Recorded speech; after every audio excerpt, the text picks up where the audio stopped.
Hey there, this is Mariah with 50 Flowers, and today I want to quickly show you how to make a hand-tied greenery bouquet. I love this style, it's trending hot in 2020, and I think it would be great to show you guys how to make it yourself, and it's also a great way to lay a foundational base for any other bridal bouquet you might be making. So the first thing I do is I gather all my supplies. I've got my vase for afterwards when I've got the design done. I've got my floral tape, my cutters, some ribbon to throw on afterwards to make it nice and decorative, and my scissors to cut the ribbon.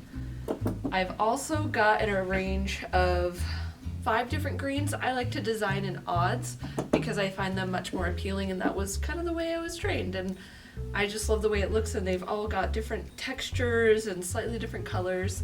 Alright, so the greens I've got here are some deliciously smelling baby eucalyptus, some nice emerald green pittosporum, some fun dangling lily grass, this great fern, and some ruscus.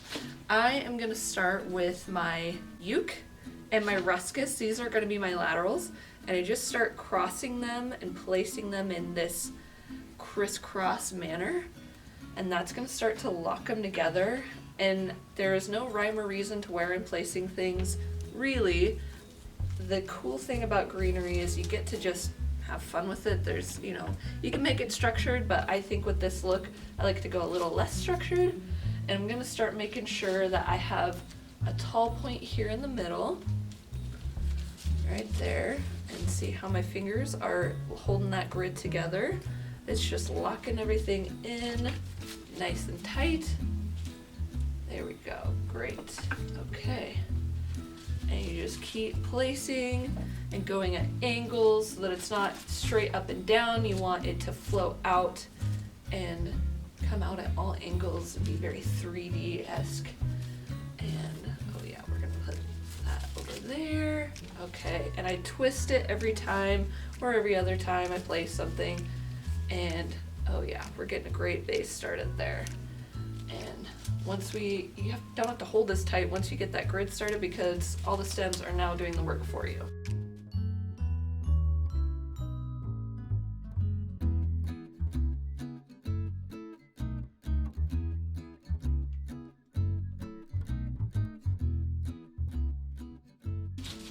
And then I like to save this grass for the last because it's not as strong as these other stems, and I just want to make sure I don't bury it with all these other ones, but I also really like the way they look when they're on the outsides here, and see how that just gives that some awesome look, depth and curl.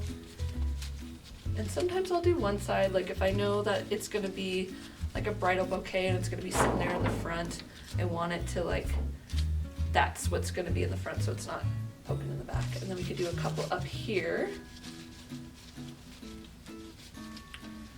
Okay, yes, love it. All right, there I've got my pretty awesome greenery hand-tied bouquet. What we do next is take our tape and we tie it off. I love the way it looks. It's nice and simple. It smells really good. And this tape is just gonna lock everything in where it needs to be. Awesome. You don't have to do a whole bunch because next I'm gonna add my ribbon, and I can go a little bit lower with that and just lock in a couple more stems. Grip it tight at the base here. There we go. Sometimes it doesn't want to work with you. Okay. Give it a couple twists. Perfect. Alright, I always love to leave a little bit of a tail on my ribbon because I think it's a great look. So I'm going to leave a little bit there, but also I leave it so that I can knot this at the top.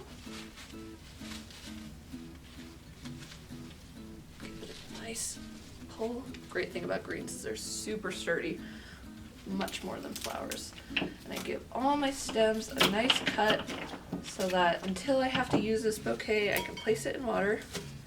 And there we go. All right. That is how to make a hand-tied greenery bouquet. If you like this video, be sure to like and subscribe so I can show you more content like this. I'm Mariah with 50 Flowers. Thanks for watching.